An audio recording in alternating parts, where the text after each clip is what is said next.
Hello and welcome. Well, that was a bit of a surprise, wasn't it?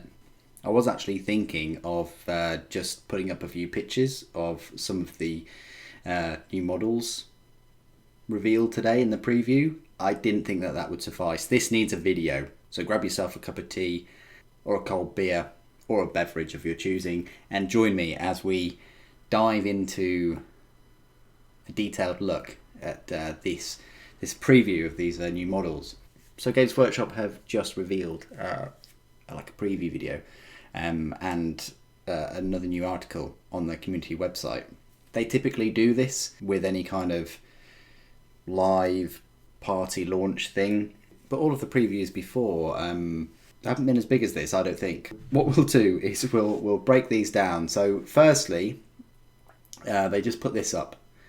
They could put it up tomorrow, but I guess it's because it's the launch of Indomitus, and a lot of people have got their sets today, and may well have built all of their models, and are now eagerly looking to spend money on yet more of these two factions. So we'll just select this right here.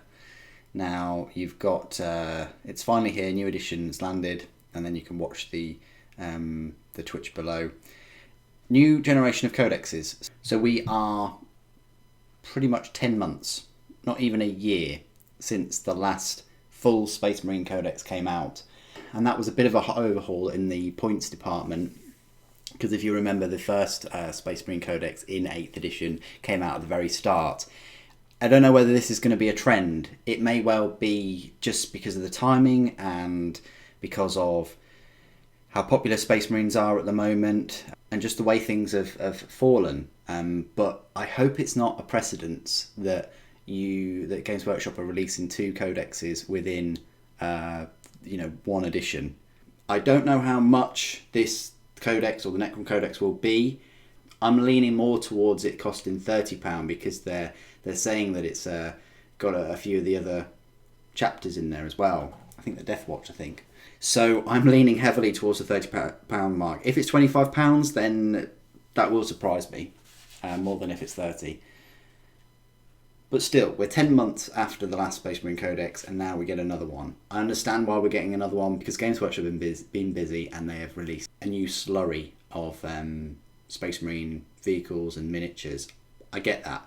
I think they have actually released more in this Indomitus release for Space Marines than they did to warrant the last Codex, because the last Codex you had things like the Repulsor Executioner and the Impulsor. We'll talk about that in a little moment, actually. Funny I should mention that. You had these Suppressors as well, which never got a separate box set release. And you also got the Reaver variants that no one can ever remember. Well, I can't remember. Anyway, let's go down here and have a little look at these codexes. The Space Marine one does look beefy. Then again, so does the Necron one. But the Space Marine one in particular, that's going to be over 200 pages, I'm sure. It says that they're going to replace the current Space Marine Codex. So that Codex that you bought maybe 4 or 5 months ago, before lockdown, maybe you got it at Christmas, I don't know. And this is typical of Games Workshop to do that with the advent of a new edition. However, that's not all. It's also going to replace all other First Founding and Death Watch codexes. All the First Founding ones. So that's Ultramarines, Dark Angels, Blood Angels, Imperial Fists, White Scars, Space Wolves, Salamanders, Raven Guard, and so on. I think I mentioned most of them there, though. Anyway, it says players using chapters covered in the last Space Marine Codex can carry on using their expansions with the new book. That's a bit of a relief. So even though it says it's going to replace the current Space Marine Codex as well as First Founding codexes, you can still use them. And the Psychic Awakening series as well. Fans of Dark Angels, Space Wolves, Blood Angels and Death Watch, though, you're going to get a new codex supplement. That's fine. So it seems like they're not going to be releasing these First Founding expansions at all, but they are going to be releasing these new ones. Interesting. And then Codex Necrons, well, we've got all the factions in there. And both of the codex, they say they'll be available in October. So we're still a few months away, which does worry me a little bit, because that means that we've got all of August and the whole of September, 2 full months, where I think Games Workshop will be releasing all of the Necron and the Primaris models. But that means that you're not going to have your rules for them until October. So if they release the Necrons first, you're going to have to wait 2 months for your Codex. If they release the Space Marines, you're going to have to, again, wait 2 months. Although if they release the Space Marine Codex first, then you're going to have to wait another 2 months. Remember, they've done away with the rules for these in the box sets. You will only get the very, very small, quick-fire kind of rules in there. So that's going to be interesting, owning models without rules for 2 months. Maybe they're not going to release any Space Marine models or Necron models over the next 2 months until the codexes come out in October, but I highly doubt that. Very highly doubt it.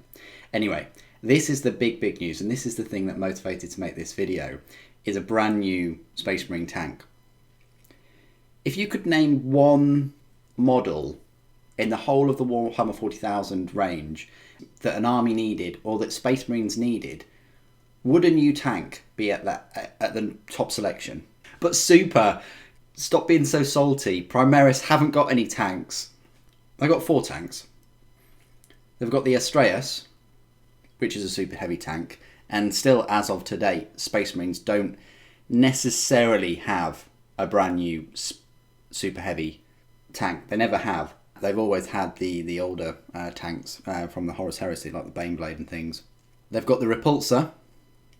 Then they've got the better looking Executioner.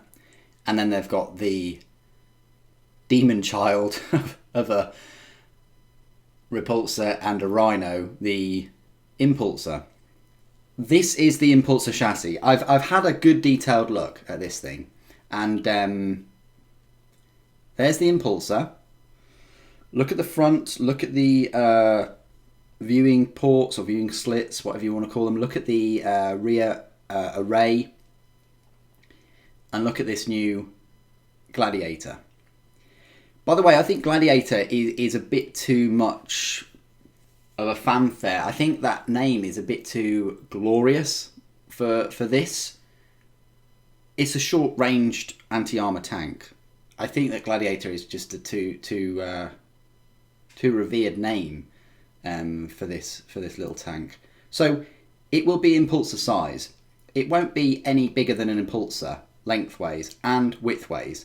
So if you've got an Impulsor, just imagine a turret on the top. So in a way, they've kind of taken a page out of their own book, and they've done a Repulsor / Repulsor Executioner trick on you. Well, not really a trick, but this is what they've done. They've taken an existing model like a Repulsor, and then they've just added another sprue, which will be a turret, and it will be a selection of turrets. I hope that these weapons will go in much like the Executioner, whereby you don't need to glue the bottom part of the turret, and these guns just sort of settle in, and that will be great if it's modular and you can just swap that main gun on the fly. That would be fantastic. On this new sprue, you'll get the turret, you'll get these 3 variant weapons, and you'll also get 2 different sponson weapons. You get these multi-melters and these new bolters. Space Marines always need new bolters. Tempest bolters they're called. Not Hurricane bolters, but Tempest. Interesting. With the Impulsor kit, you already get 2 different sort of side sponson weapons. I think they're the Storm Bolters and the Frag Launchers.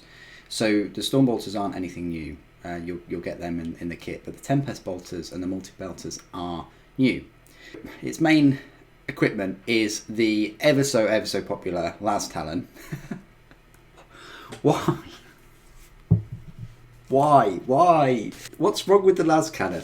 I get it. It's going to be like a movement 12-inch vehicle or so, and the las cannons are 24 inches. So you're going to have an effective range of 36 inches. It probably have some kind of amazing Aquilon optics rule or something where it can move and shoot, or it can move its full distance and shoot. I don't know. But whoop-de-doo, that's still an effective range of 36 inches. It's nothing really to write home about, especially in this chassis. Moving down, you've got the anti-personnel kind of variant with twin heavy onslaught Gatling cannons. Okay, Games Workshop are really taking the minigun feel vibe to the next level. They put it on the Repulsor, they put it on the Dreadnought, and now they're putting it on these main battle tanks as well. I'm not saying that's a bad thing. And then you've got what I think will be the most interesting variant. However, it's completely lacking sponsons. This would have been an ideal time to put las cannons on, or even one las cannon. What's wrong with one mini las cannon, or even las-talons on this? But either way, you've got the Lancer. So it will have main weapon here. It's going to be similar to the Executioner's heavy laser destructor, but it's just a little bit shorter, and misses out on an extra sort of barrel casing. I don't know what you call it, but anyway, it's going to be like a mini Repulsor Executioner. Here are some of the shots around it. I love it when Games Workshop give me nice bird's eye view shots of models. So there you see the front, exactly the same. So all it's going to be is it's going to chop out the rail parts. This canopy thing, it's interesting where this is going to join. I can't see any joins there. Maybe there. You can just see it a little bit. Possibly. It's going to be very interesting when I get this in my hands. So this is completely new, this back area, and it's got a sort of rear door, which is new. And this begs the question, why couldn't the Impulsor have had fully enclosed canopy? You know, if it's got a door in there, Primaris can get in, but, you know, does that mean that more can fit in on this now? I don't know. And it also doesn't say anything about being a transport. It doesn't say anything there about you being able to, just says fire support.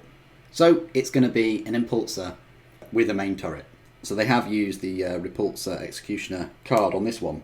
Price. This is like one of my favourite parts, guessing the price.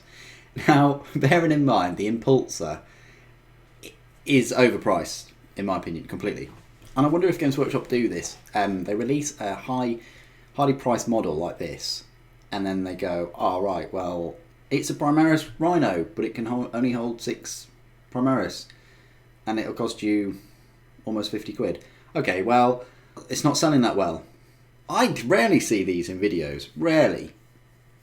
What we'll do is we'll make a front, we'll make a top to it and a turret, and then that way we can shift the rest of the Impulsors. It's clever. It is clever. I give them that. It's a clever way of using up your existing stock of a model that isn't selling well. It's very, very sort of resourceful in that way. But what they're going to do is they're going to charge you a lot more to remove this non-selling stock. I think this tank isn't going to be 50. I will be very, very surprised if this is 50. Very surprised. They may push it for 55 or even 60 because it's brand new. I will be very surprised if it's 50. If it's 45, then hallelujah, that's great. I can't wait to see how much this thing is going to cost.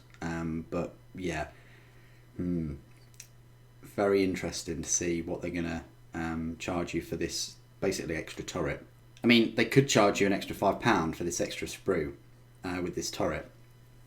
They charge you an extra £10 for the Executioner for the extra turret, and that only had 2 weapon options, and it didn't have different side sponsons. But we'll see. Interesting times. Please do put your prediction below how much you think Games Workshop will try and charge for this Impulsor in disguise Gladiator, or Impulsinator as I like to call it. Anyway, moving on to an actual amazingly cool, decent looking model, the Monolith. I really like the old monolith. Maybe it was just me. I don't know whether it's supposed to be looking dated now. They could have changed a few things, so you're less dependent on those sort of glowing rods. They could have changed a couple of things. I like the look of this. I don't like the wibbly wobbly kind of nature of this. It makes it look unfinished. I know that's the look they're going for. They're going for like a, oh, it's scenery. It's a tomb. It's a it's a transport tank.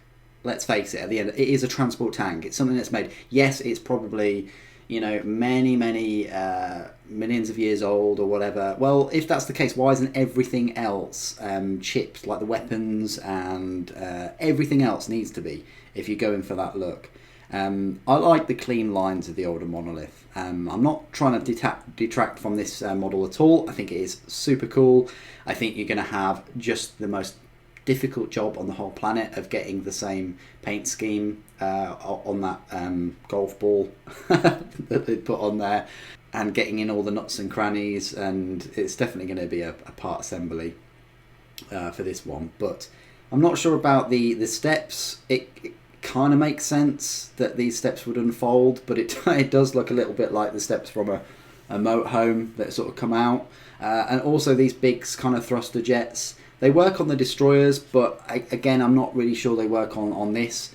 It's a new direction that Necrons are going with. I always liked the mystery of the monolith before, that you couldn't see any of that, I don't think, and it just sort of eerily drifted along in motion, in using energies and things that we're not aware of, or we're not privy to. But now you've clearly got these thrusters that move it along. I like the size of it. I think it's great how huge it is. It's going to be very menacing. But yeah, the only thing that sort of strikes me are these wibbly wobbly lines and things. I'm not a big fan, and they look even worse when they're highlighted like they are now. But there we go. That's my take on this.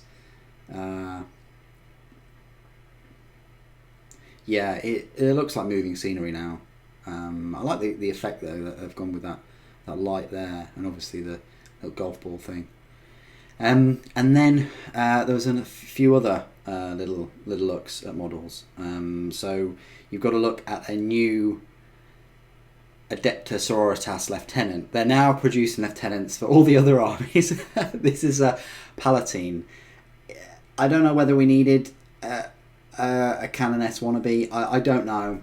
If it's an excuse to create another cool looking Sisters of Battle model, yeah, I'm definitely all for that. That is really, really cool. But yeah, I'm not sure. I'm not sure whether we needed it. Palatine. Battlefield Commando works under a Canoness. Canonesses aren't that powerful anyway, and the Sister Superiors work great. But it says here more information on how the warrior works on your battlefield. I think she just goes about the battlefield handing out these friendship necklaces. I think that's her main purpose. Anyway, there was also a little video, because there was a couple of parts in this. So there are a couple of like little previews in this video. This Death Guard, unmistakably. You've got this flesh kind of thing going on. You've got putrid. You've got the slimes. You've got the Death Guard green of the power armor there. Unmistakably Death Guard. That is easily a plague belcher or plague spewer. Now the one thing about this is my little Death Guard Codex from a few years ago is sort of shivering in the corner now, hoping it doesn't get replaced, because that is a beautiful codex, and it's actually my favourite codex of all of the 8th edition codexes that Games Workshop brought out. I absolutely love that codex. Every time I pick it up and flick through it, I think it's just amazing. Games Workshop did such a stunning job with that codex and all of the models for the army. So I hope they haven't rushed a codex out for this that we're getting Christmas. I hope it's just a brand new model with some new rules. But anyway. And then it's got to be Lilith Hesperax for Drakari. Got to be. Nice shine there though. Look at the shine. She's been working out during lockdown. It's quite... And then we've got an Adeptus Mechanicus model. Who could this be? Not sure. Maybe it's some kind of commander dude. But he's got this kind of rod of office thing. And yeah, with the Skitarii feet there. Looks like he's on a bit of redstone from Mars. And then who could this be? Now this is looking very orcish. Maybe these are new orcs. This is clearly some kind of slugger or shooter, more of a slugger. But you've got this skin, very light green skin. At first I thought it was some kind of crocodile thing, but yeah, I mean the colours are lovely though. The green is a bit too bright in my opinion, but they've done such a good job with the yellow and the blue and the metal effects, as always, of course. But yeah, that is clearly some kind of chopper or chain axe. Got some spikes happening here. What are these spikes doing? Is it some kind of dinosaur thing? And then you've got a close-up of the Palatine. There she is. And that's like the full preview model of her. So we had a little look there of the Palatine, a Death Guard model, Hesperax, Adeptus Mechanicus model, and what looked to be a new orc. So 5 little hinty preview things going on there of the next models, of the next upcoming armies, I want to say. Should I say that? I don't know. I mean, it'd be very interesting if there are going to be new updates for those armies. Very, very interesting times. More than any of those, I think orcs are the most deserving for new updates. Sisters, obviously we've had a big release at the start of the year for them. Death Guard, they could do with some love. A few years ago they had some love. Drukhari, yeah, undoubtedly, probably even more so than orcs, because they only got their Incubi and Drazar last year. And then Mechanicus, again, they've just had a big slurry of releases. About 5 different new kits. Basically, it was a big reinforcement bundle for their fast attack section. So there you go. So I'll just leave you with a little picture of the Palatine there. What do you guys think of this this preview? What do you think of the Gladiator or the Impulsionator? And what do you think of the Stonolith? Please do put it in the comments below. Or do you actually like any of these little previews we've had in this video of these newer models? What are you most excited about? Put it in the comments below. It'd be great to hear from you. Thank you ever so much for joining me today. Thank you for watching. The Emperor Protects.